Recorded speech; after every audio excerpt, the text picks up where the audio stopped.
Let's move forward. We have a fourth match. It's going to be underway very shortly. It is going to be Fable Esports and Noble Esports. Yo, I'm so excited for this match. Fable and Noble. Yeah, Fable Esports, a team that I think kind of a lot of people didn't really know about coming into this, but I think they are the sleeper contender for the #1 seed. I think these guys could probably beat anybody in North America at the moment. The team composed of Stro, Hi There, and my name is Keith. Stro, a player that's been around since the beginning. I've kind of like known him as the Averse Slayer. When people have beat Averse, it has been on a team with Stro. And when you combine Stro's knowledge of the game, his understanding, and his very good play with players like Hi There, an absolute melee machine, and my name is Keith, a very dominant range player, this team's nuts. Now, didn't Stro used to play with Averse in like 2v2 tournaments? Yes. They were the team. Yeah. And then when they broke up, that was actually a really big story for us in really early competitive Battlerite. Yep. When we did a lot of twos tournaments, it was Stro and Averse. Yeah. And they were monsters. Stro on Alder, Averse on Taya.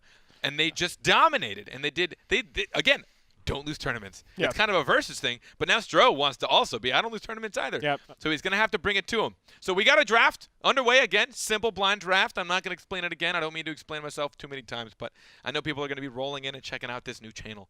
New channel, but newly broadcasted channel. And the first we're going to see a Freya and an Iva. First Iva of the day. Things kind of making sense so far. My name is Keith, a very, very good Iva player. His strongest characters in the range role being Iva and Jade, and Noble Esports, of course, containing Luke, Battlerite. He is a Freya main. He plays the Freya. So to see them lead with the Freya makes a lot of sense, especially considering her strength. I think Noble Esports will also probably pick up the Ulrich as Nards, their healer, a very good Ulrich player. We've seen some Freya picks already, and relatively successful, but I do think there's going to be a little bit of difficulty. A Blossom and Lucy. Very cool. Okay. Yeah. So some cool things here. Blossom, of course, receiving some pretty massive buffs. It's very cool to see her enter the 3 scene after being gone for what seems like forever. Her Tree of Life now has 8 more HP, which is very significant, though it might not sound it. And Lucy, a very good counterpick to the Freya. Freya, a character that sustains off of her shields. She wants to be able to build up those shields and run at the enemy.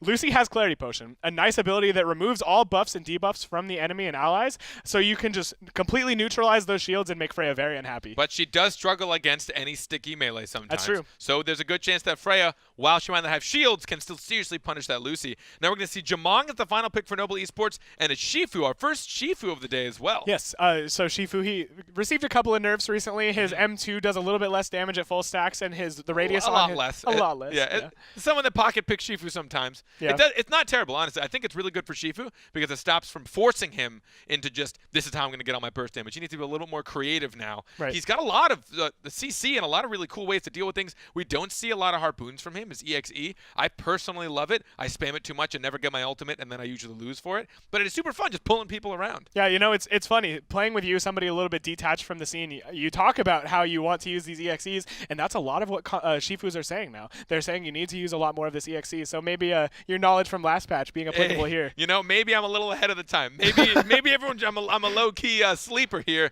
I'm never going to compete. I'm never going to be that good. But, I like me some utility. Yes, and as somebody that plays a lot of Lucy, I really like Lucy into this draft. I think Lucy's very good against Jumong. You will almost always get value out of your Clarity Potion here, especially with the Potency Battlerite. There's a Battlerite that Lucy has that when Clarity Potion either cleanses or when it cleanses a debuff or a buff, it will heal your allies for 10 or damage your enemies for 10. And against Jumong, he will always be trying to apply Seeker's Mark, so there will be a nice amount of time where the healing can come out from Lucy. And Lucy, Iva as a core, both of those characters having cleanses, it's going to be very hard to lock them down because, of course, Iva's Zap, her shield, does cleanse. And I think it'll be a little bit tough for Blossom to find value out of her EX tree. So just so people understand the mechanic of how the EX tree works, if you're in the range of it, and the EX tree is her Force Sanctuary. Right. It is the external version of her normal tree. It has 55 health. 50? Yes, something it's a around lot. that. Yeah, It's quite a bit. Over 40. If you are in the range of it, it's a very obvious circle, and you're attached to it, it will take damage for you. So if you take 10 damage, it will take 10 damage. But where it loses value is anything AoE. Because if it hits both, let's say 10 damage hit both you and the tree will take the 10 for it getting hit, and you getting hit. So it takes 20 damage. Yes, I don't think tree takes damage from Clarity Potion, though. No, not Clarity. I just mean in general. I was just saying 10.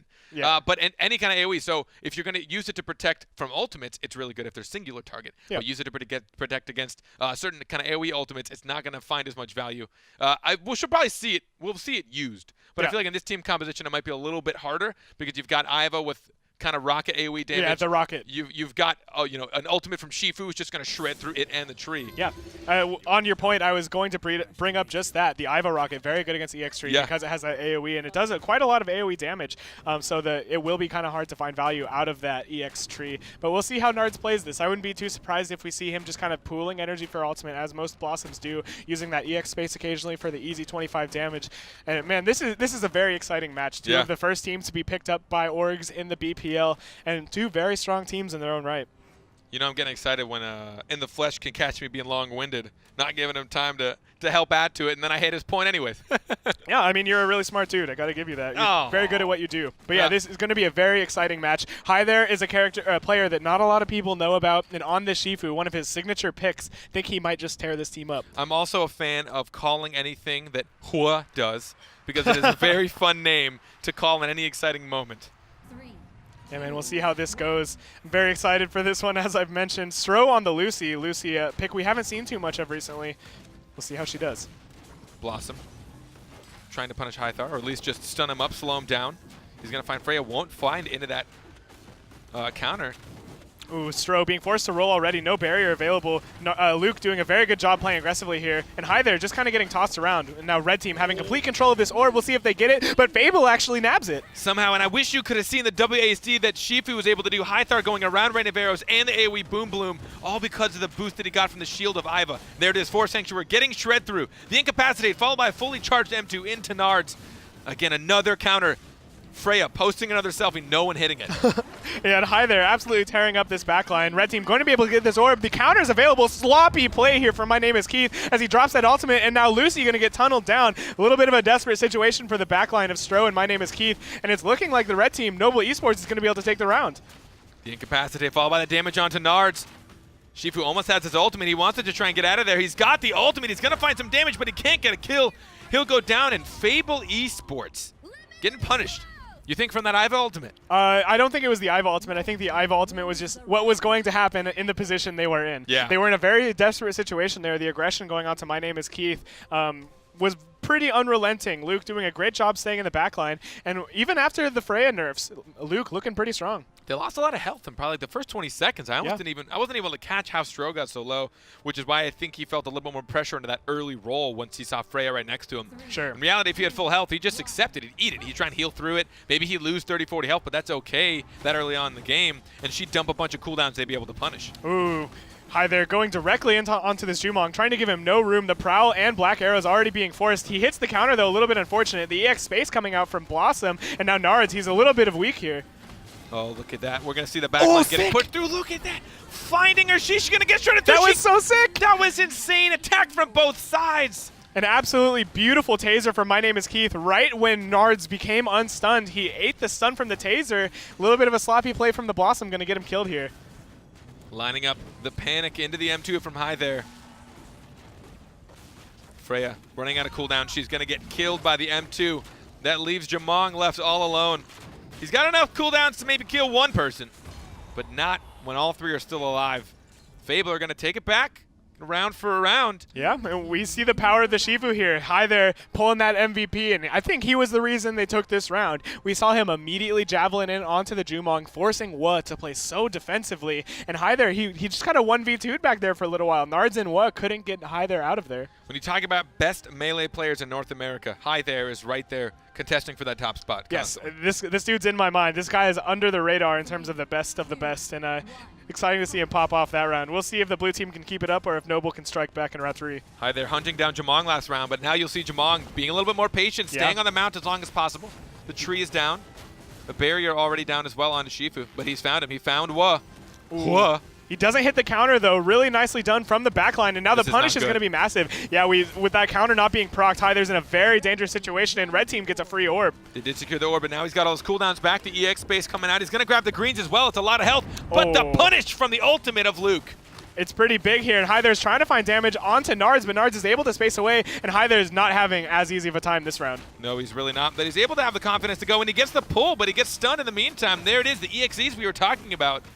But look at the punishment on the backline. Stro and My Name is Keith sticking together. Hi There. Are you going to go down right now? Oh, yeah. It's getting a little bit dicey here, and he has no more immaterial. If his counter's not hit here, he will just die. He's holding it. But they get the kill! We were focusing so heavily on the Shifu, and on the other side, Luke is going to go down. They do find the kill on High there, and now in this 2v2 situation, Noble has a 28% HP advantage. Missing that end cap is not desirable for My Name is Keith. Blue team needs to get back to mid, but it's looking like Red is just going to get a free orb, and now this advantage is massive. It really is. This is on Noble Esports round to lose. They've got the advantage. Stro almost has an ultimate, though, but he needs to help Iva. They're so split. I know that Iva wanted to get that green. Look at that, though. The tractor beam to stop the EX space, and look at all the damage he's putting onto Nards. This is actually insane, shredding right through the tree.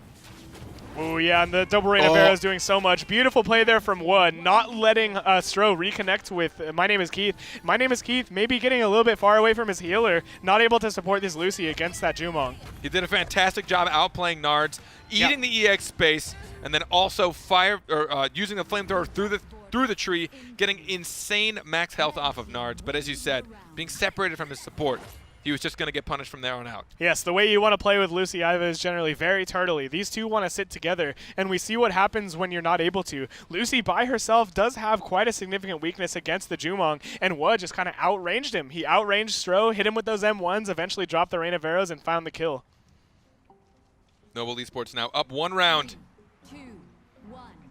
These team names are actually a little similar for me. I'm going to mess this up. Noble versus Fable. Nah, you got this. I believe in you. Hi there, using the immaterial very early on the rotation and backing out. He uses that 3-stack M2 into the Freya counter. Very unfortunate. Now his counter's not procced. Very dicey round from Fable to start this one off. He's not doing a great job right now. Hi there, not finding a lot of value, but there is M2's actually going to find Nards and Wah. Ooh, that orb, it's going to be taken by that 4-stack Javelin from High there. Really nicely done. The HP pool's here pretty even, but Stro's a little bit separated from his team. My Name is Keith and High there, very split. Luke might go down here. No, there was no ultimate. There was. Oh my god, the tree just gets completely destroyed. Pulled back into the goo, and that's it. Nards gets melted down, thinking he was safe with the Forest Sanctuary. Good night. Wait, did you say there was a tree there? Yeah, there was. I didn't see a tree there. The tree was immediately gone to all that AoE damage. That point you brought up, Carpet, we see in it here, that AoE damage so good against the EX tree from Blossom, and she's going to go down here. Really nice punish from the blue team, and Stro, a great awareness from across the map, ignoring the characters right in front of him and throwing that goo on that Blossom.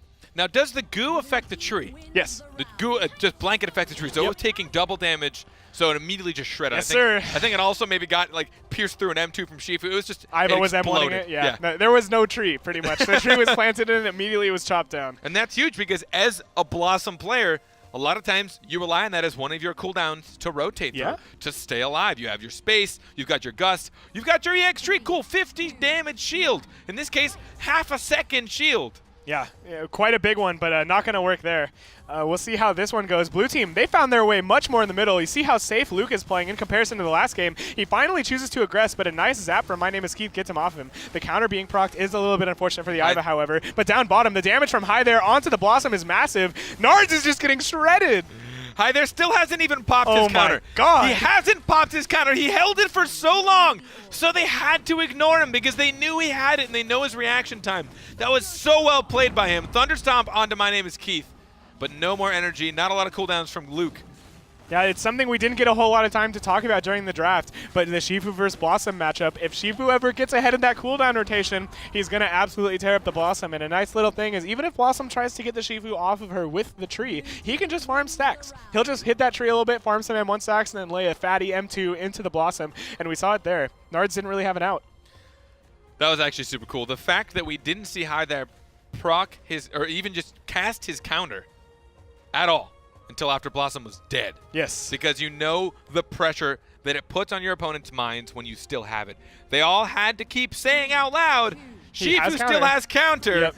Don't hit him with anything big. But sometimes you just have to turn on him after it's been 15 seconds and you're just ignoring him. If you don't hit him, you're just not going to do any damage, right? We see this time he uses the immaterial and gets almost nothing off of it. High there trying to find something. He makes his way onto the Blossom. Some damage coming out as he kills down the tree. But on the other side, Luke doing pretty well against this Iva. Again, no counter has been cast. There it is, finally. And it's going to find value because they have to keep taser! What just happened Did you to see Freya? that taser? That was amazing. My Name is Keith with a beautiful taser onto Nards, and it bounced onto the Freya, cleansing her shields right after her counter, and she's getting almost nothing. This taser cleanse is absolutely huge from the Iva versus Freya. Hi there now has conditioned his Oh, opponents. boy. Oh, there it is. Goodbye, Blossom! Oh, man. Bambi getting hunted down here, and Blossom nowhere to go in that goo. We see her die once again. Freya next to follow. And this round, really off the back of that beautiful play from My Name is Keith, sometimes you'll just win off of a great taser, and that's the story of this round.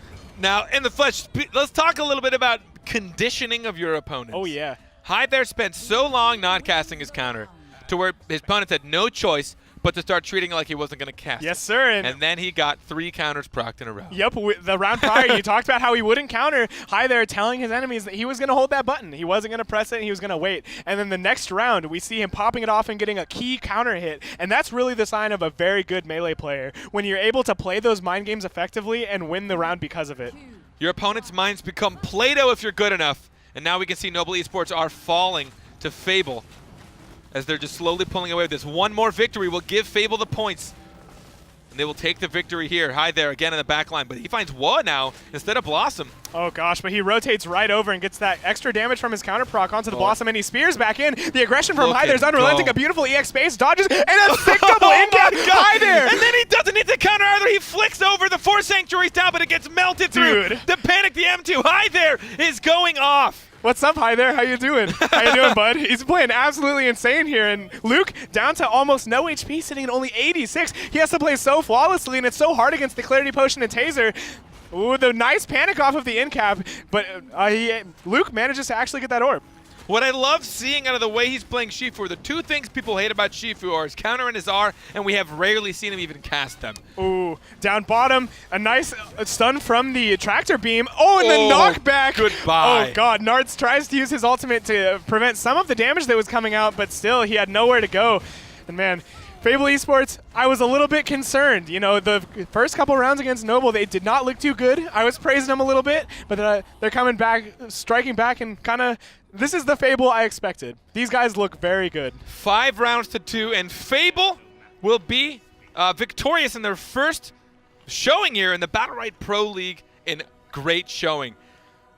Yeah, look at those numbers. That is actually, Dude, that Shifu, there's so much controversy around Shifu, and I want to take a little bit of time to talk to you about this if you're okay with that. Let's hear it. Everybody Everybody complains about Shifu, right? He can be frustrating, and when I say everybody, I'm talking about more, I don't want to say casuals. That's insulting. Dang, you're toxic. People that play in ladder, right? I know, right? Look at me. Who am I? Who am I? But people that play in ladder all the time, Shifu can be very frustrating. Yes. And for good reason. He is very difficult to counterplay. He has a lot of counters himself. He's got very, very strong utility, and he can see it self-sustained as a melee. Yes. That already can be very, very difficult to deal with. What I love the way watching Hi there play Shifu is a lot of those pain points he succeeded without even leaning on. He didn't lean on his counter. He didn't lean on his incapacitate. Yeah. He found the prime moments to use them, but he wasn't just spamming it. He was saving up that energy mostly for EX space, which is, I think, hands down, his best ability. His EX space is frigging insane. It's pretty good. Yeah. I guess it's okay. I guess it's okay, right? Yeah, good. Making sure no one can hit you while also healing up constantly. It's all right at best. But let's take a look at some highlights as we speak over how well this team just played. Yes. You spoke to them before it started. It seemed a little bit washy in the beginning, but they took it off as the series progressed. Yeah, we see Hi there playing up on the Jumong right here. Look, think this is where he hits the counter, but he still ends up finding the kill. Luke gonna go down here. The shields of the Freya, you see her power, but still. And yeah, you talked about it. Hi there, you can really see that he played different characters. You can tell he's not a Shifu one-trick in the way he plays. He doesn't spam those abilities that you were saying most Shifus spam. You can see the power of the Rook. Just the way Hi there moves around, based off of his initial Rook gameplay, you can, he dodges so many key things because it's what his old main relied on. And now that he has a little bit of a different character, you can still see that bleeding over. He's not relying on just those abilities and how he's using them, but also his movement is just A1. And there's just the mentality that you approach a champion. If you play them a bunch, you start thinking like them, right? Yes. And it's funny because I didn't really notice that, and I was playing with somebody, and they're like, "Oh, you WASD." I wasn't playing Bako at the time. But like, "Oh, you WASD like a Bako." Like, what is that supposed to mean, right? But when you have a certain kit that forces you to play a certain way, and you think about the utility in particular ways, you're always going to then kind of bring that with the next champion. And you see it there with Hi there. Yeah. The way he was playing, he was trying to use his CC and his utility in a very effective way, and relying more on that and pressure outside of just getting value out of Shifu abilities. Yeah, and I mean, we've been riding this Hi there train for the last 5 minutes, but his teammates also played incredibly well. Of course, Stro, my name is Keith, hitting so many key tasers to win that round, and Stro just being the stable pillar on that team.